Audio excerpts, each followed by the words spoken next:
அம்மாவுக்கு அந்த விஷயம் எல்லாம் ஒத்துப்படி.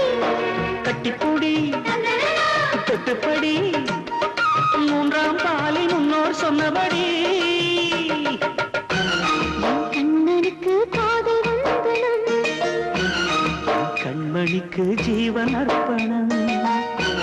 என் பெண்மையெல்லாம் முந்தன் சீதனம்.